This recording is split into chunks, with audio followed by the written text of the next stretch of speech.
Welcome back to the Hollywood Dreammaker podcast. I'm your host, Billy Gallo, and today I am doing a solo podcast. Today is October 12th, 2022, and I had a guest that fell out on me last minute. It's a great guest, so you want to listen for when that guest comes out. I don't want to spoil it, but there's a wonderful guest coming on. Today's episode is really just me sharing with you, my listeners. One, I want to be truly open and let you know that I'm having a rough day today. You know, today's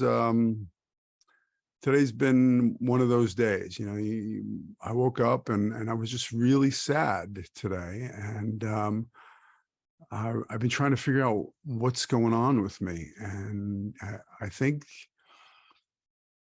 it's the fact that my 11-year-old niece that passed away from brain cancer.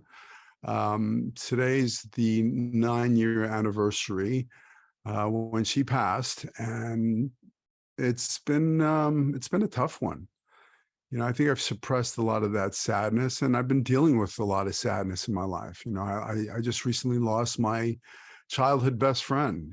You know, they found him floating in a pool. Now, I don't want to get depressing or anything with this podcast, but, you know, everything that happens to us in our lives, the good, the bad, the ugly, I tell my actors all the time, that's all your gold. That's who you are, you know, and sometimes it's really it's the hard stuff to deal with. And I'm having a hard time dealing with some of the loss that I've been having to go through right now. And I just wanted to reach out to you. And I know everybody's having a hard time right now. The past, you know, few years have been rough. And I just want to send you some love. You know, truly, I'm sending my love and my light to you. And I'm praying for healing. I was at church today, and I went there to light a candle for my niece, and I watched a funeral ending, and I saw all the people there, and it was kind of like a weird moment I had, and I realized how fragile life is, and how important it is that you do what you want to do now.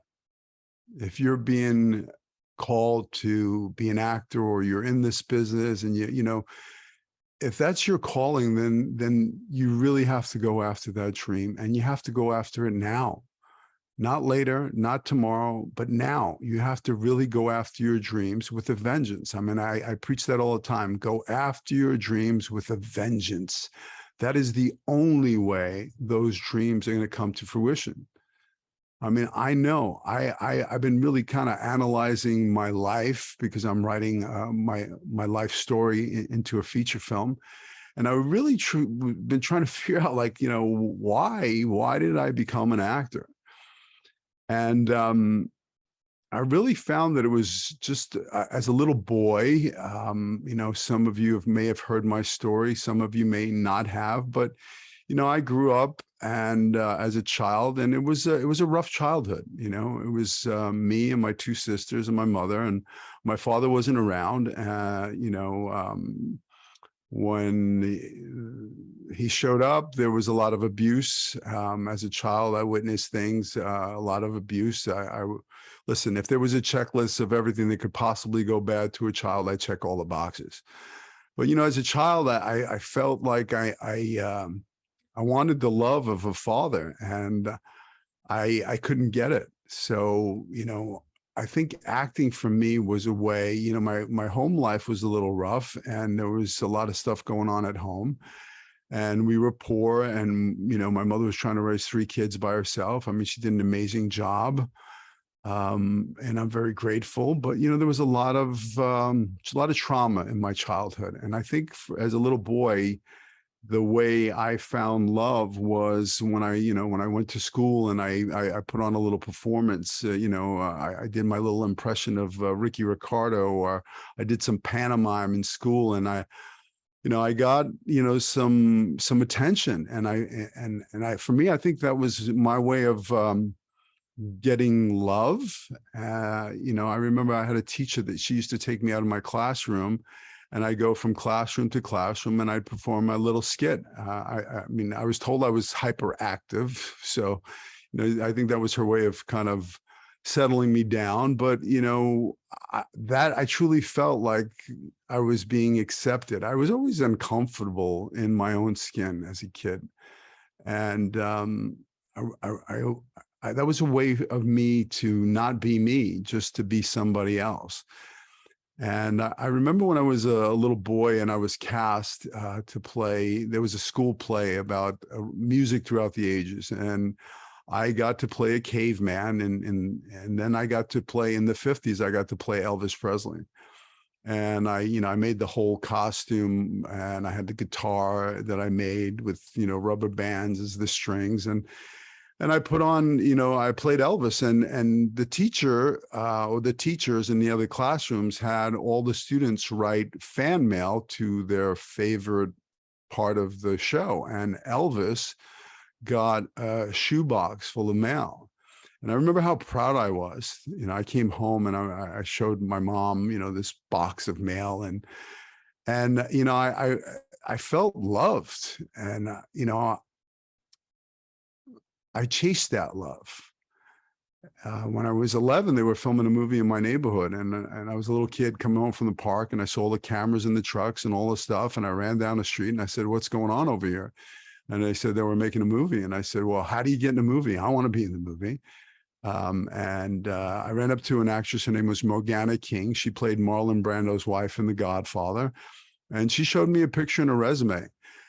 And I ran home and I took a Polaroid picture of myself, and I wrote some stuff on a loose leaf paper that I played a caveman and I played Elvis Presley. And I ran down the street and I gave her my picture and resume, and she got a kick out of it. And she gave it to the director, and the director said, "Go home, kid. We're going to stick you in a movie." So I ran home, Mom, they're going to stick me in a movie. And she was like, "You stay in the house. You don't know what kind of movie they're making down there." So I ran down the street and I ran up to the director and I said, "Listen, my mother doesn't believe you." And I literally dragged him to my house, and he came and he said, "Well, we're Universal Pictures, and we're going to stick your son in the film, and we're going to pay him." My mother's going to pay him? Got to take him. So long story short, I showed up. I was just a background. They needed kids to do, background, play some stickball in the streets. And when I showed up, there was a young actor by the name of Glenn Scarpelli. He was had a leading, a nice speaking role in the film. And when I showed up to set, he wasn't there the day that I showed up, and I looked just like him when we were 11. And everybody thought I was him. So they gave me the star treatment. They gave me a chair. They powdered my nose. All the extras were over there, and I was sitting on set with a chair, and I just played along. But that's truly when I got kind of bit by the acting bug, when I got the little powder on my nose and craft services, and I saw the magic of making movies. And that was my film school at 11 years old. They lived on my block for a month, and they built all the interior locations in a bungalow down the street from me. So, when I had a couple of days on the film, but, when I wasn't on the film, I was just following them around and watching them film. I'd sneak into the bungalow and watch them film the interior scenes. And it was truly like magical for a young little boy, 11 years old. I remember the casting director giving my mother his business card, and he said to my mother, "I can help your son. Here's my card. Give me a call." And I begged my mother, "Mom, call him," but she never called him. And as a child, I brought meaning to that. Like, my mother doesn't believe in me. And the reality of the situation is my mother is gorgeous, and back then, I couldn't even walk down the street with her. I mean, heads would turn. And this casting director, I think he was more interested in my mother than me. And I think my mother knew that. And she, was streetwise Brooklyn mom, and she never called him. But, I brought meaning to that as a child. And then, when I was, I went to Catholic school when I when I was in junior high school, and it was rough for me. I was bullied every day, and there was a lot of stuff that happened in Catholic school. um, they were doing a play. I remember they were doing a play with the Three Wise Men, a Christmas play, and I wanted to be in the play. And, I was a new kid, so I didn't get cast, and I was pulling a curtain. And at that point, I said, you know what, these people don't believe in me, and it was about proving them wrong, and then, stuff, I think it was 14, 15. And I rebuilt myself. I started working out. I saw the movie Rocky. I got the eye of the tiger, and I was like, you know what? I'm going. I started lifting weights and boxing, and I reinvented myself. So when I went to high school, I was a bit of a troublemaker. I was an angry young man. My mother and I were kind of banging heads, and I think I was about 15 when I ran away from home, and I was running the streets, and I was looking for love in all the wrong places. I was looking for love on the streets, and I found my friends and my brothers, and I found father figures to me, at the time as a kid, the guys that I looked up to, wise guys in the streets. I mean, I grew up in Brooklyn in the 80s, the 70s and the 80s. And, my neighborhood and where I ran around, and there was a lot of mafia. And I ran with, some guys that, I looked up to, a father figure, and it kind of took me under their wing. And make a long story very short, that idol of mine, that father figure, got shot in the head in front of me 5 times. And as I watched him bleed out on the floor in front of me, I really truly said, I don't want to live this life anymore. I don't want to be in this life anymore. And at that time, I was kind of getting into trouble, and I remember I got cast. They were doing a play at school. My guidance counselor, the dean's office, they snatched me up for being a truant, and they said, what do you want to do with your life? And I said, I want to be an actor. And the guidance counselor, she laughed, and she said, well, you should go see Mr. Carucci in the lunchroom, because they're casting a play. And they were doing Grease, and I got the part of Danny Zuko. And when I stood on that stage for the first time in front of an audience, it was truly magical. I mean, I knew that this is what I wanted to do, and I remember going to my high school drama teacher, and I said, I want to be an actor. What do I do? And he laughed at me, and he said, forget about it, kid. So once again, he was another person, I created this whole story behind that. This person doesn't believe in me. So my whole life, I was trying to prove something to other people. I remember when I was right after that movie, when I was 11, they were filming Saturday Night Fever in my neighborhood. And I waited with my sisters to watch John Travolta film, like till 4 o'clock in the morning. And I waited, and I got his autograph, and he was in his trailer, and there were thousands of screaming girls. It was madness. And I said to myself, I'm going to do that. And I always had this thing in me, like I wanted to be an actor, but everybody I told my dream to kind of laughed at me and told me it couldn't be done. And I didn't let that stop me. I knew in my heart that I wanted to be an actor. So, at 18, I came out to Hollywood with $200 in my pocket, a one-way ticket. And I've been blessed. I've been a working actor ever since. The whole story is the moral to the story is you got to be careful what you wish for, because you may get it. So I came out to Hollywood, and I landed my own TV series, and I became like John Travolta, the screaming girls, and it was kind of madness. I mean, I couldn't even walk out my door, and it was really uncomfortable. And, as I was doing this TV series, I was like, is this it? I had achieved the dream, but there was something missing. And, I've been blessed. I've had an amazing career, and there was always something missing. And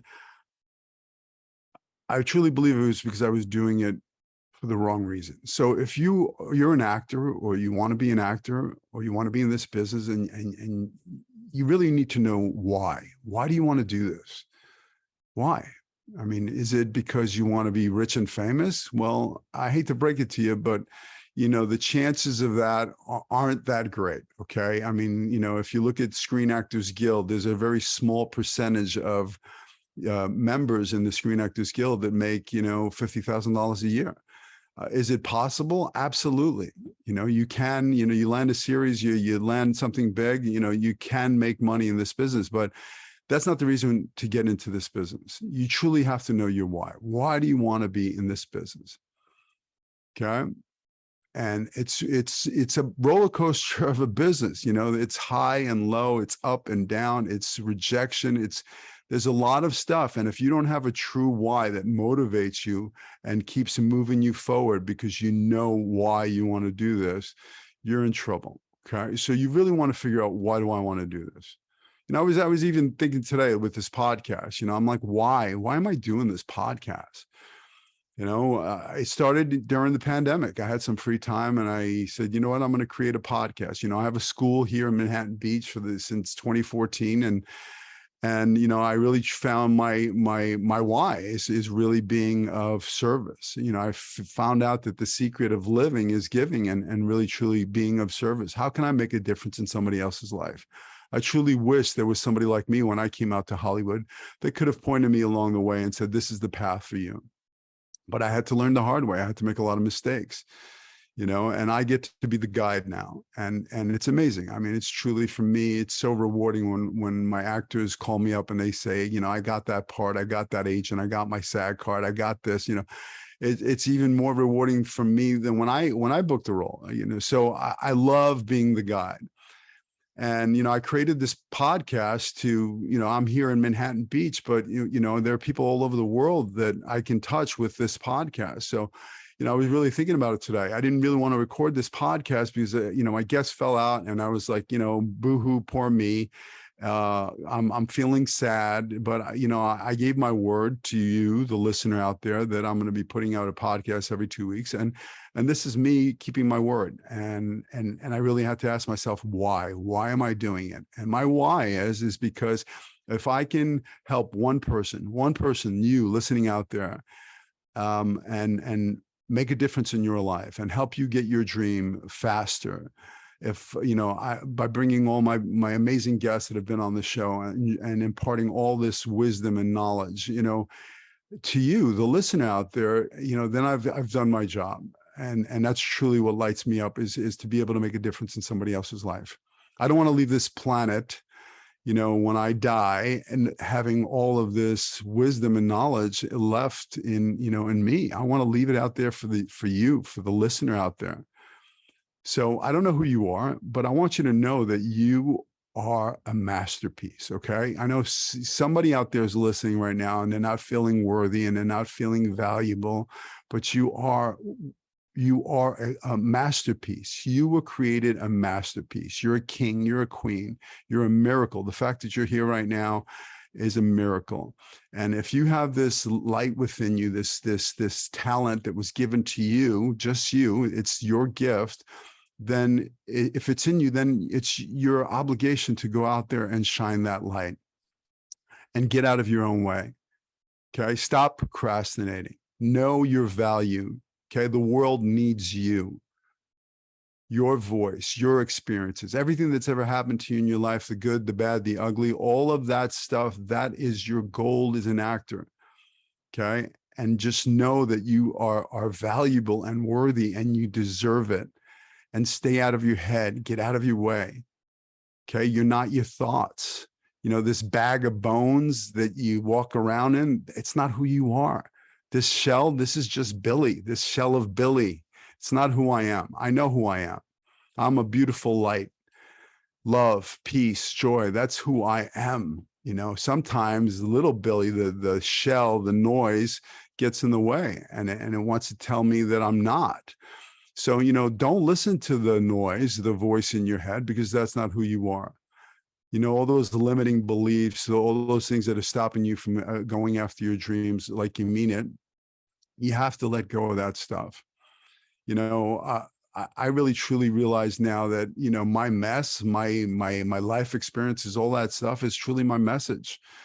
And I've been through it all. I've been through a lot of stuff. And, I deal with, my actors coming in here every day. And when they tell me something they're going through, I go, well, I've been through that. And I know how to get you out of that, and it's truly about letting go, freeing yourself up. I battled depression for a long, long time because I was dragging my bags with me, my past. And those bags are very heavy bags and they weighed me down. And, when I had all this stuff that I thought was going to make me happy, the material stuff, the title, all that stuff, when I was producing a movie in New York City and I had the loft and this and that and the title, and I was the writer and direct, producer, none of that meant anything. I was miserable. And once again, I achieved the dream and I was like, is this it? So, you really want to know why you're doing it and find that, what is my why? Why am I doing this? And get out of your way, because, you got to free yourself up. You got to forgive. I mean, maybe there's some stuff that's happened to you in your life and you're holding on to it. You have to let it go. You have to forgive that person and you have to send them love. And when you forgive that person, you set yourself free. You can't forgive that person and expect them to reciprocate. Then, it's not about that. It's about freeing yourself up, letting go of the luggage, letting go and letting God, your light, your peace, your joy shine bright, because you are not your thoughts. So stay out of your head. Okay. Learn to be your best friend, not your worst enemy. I've battled that for years. I'd look in the mirror and I'd hate what I saw, and I'd verbally, bash myself. I'd say mean things to myself. And, I have to catch myself in that moment and go, no, how about you love yourself? How about you be kind to yourself? How about you take care of yourself? How about you go out and go for a walk and drink some water and eat some healthy food and work out and take care of yourself and meditate and pray and visualize all those beautiful things you want to achieve in your life, and know that you're worthy of it and you deserve it and you're valuable, and that stuff will come to fruition if you truly come from love, because love is the highest vibration there is. And if you truly come from shining your light because you love acting, and this is an opportunity for you to act. I mean, when you get an audition, what if you came into the audition not in fear, not in like, oh, please like me, I hope I get the part, but just coming to shine your light. I love acting and I'm coming here to play, and I'm coming and shining my light. There's a completely different vibration of an actor that's in fear, and then there's an actor that's in love and play and faith. I love the expression, fear knocked at the door and faith answered the door, and nobody was there. So just have faith. Just have faith that this talent was given to you for a reason. It wouldn't have been given to you if it can't come to fruition. Okay. You can create whatever it is you want. You're all powerful. You have to just know who you are and know your power and stand up and step into your power and come from love. And I know it sounds a little woo-woo and, love, but, truly, I mean, that's what it's all about. That's what life is all about. And it's really about love. How can you make a difference in somebody else's life? I want you to try it on. I want you to try random acts of kindness. I want you to try being of service. One of the greatest things I've done in my life is, I've traveled to Guatemala, to the slums of Guatemala, and built churches and houses for people. And it was so rewarding when you're being of service and you're making a difference in somebody else's life. And that's what my life's all about. I mean, that's why I built my school. That's why I have this podcast, because I just want to be of service. So if I can serve you in any way, don't hesitate to reach out to me, please. If you have a dream and you just don't know how to get started or what to do, well, I do. So, DM me, reach out to me if I can be of service to you. If you have a dream and you don't know how to get started, don't know what to do, I've done it for myself. I made the dream a reality. I've done it for hundreds of actors, and I can do it for you. So be kind to yourself, love yourself, forgive, let go, okay? Free yourself up so you can really shine and you really can fly. All right, so I'm sending you lots of love. Take some time, really take some time to quiet the brain and just breathe into your heart and feel it expand and come from gratitude. It's really hard to have a bad day when you're coming from love, from gratitude. So, give yourself a morning routine. When you wake up in the morning, just go down and create a gratitude list. I'm grateful for this new day. I'm grateful for love. I'm grateful for whatever it is you're grateful for, and really start the day in gratitude. And it's a beautiful way to start the day. And then, take some time to meditate and visualize all the beautiful stuff you want to achieve. And then truly go after that, with a vengeance. Okay. Be relentless in your pursuit of it. This is not something you give 50% to. This is something you give 150% every time. I believe in you. Go after your dreams with a vengeance. I'm sending you love. I'm sending you light. I'm sending you peace. I'm sending you joy. I'm grateful for you out there, the listener. I've created this podcast for you. Please subscribe to my Inside the Manhattan Actors Studio on YouTube, where you can see the video element of the podcast. Please, if you haven't, go to my Apple Podcast and give me a 5-star review, because this podcast is the top 2% of all podcasts globally. I'm not happy with that. I want it to be at the tippy top, and those reviews help. So if you're a listener and you like the show, please give me a 5-star review, share it with your friends. And I thank you from the bottom of my heart for listening to this episode, and I'll talk to you soon. Take care. Bye-bye.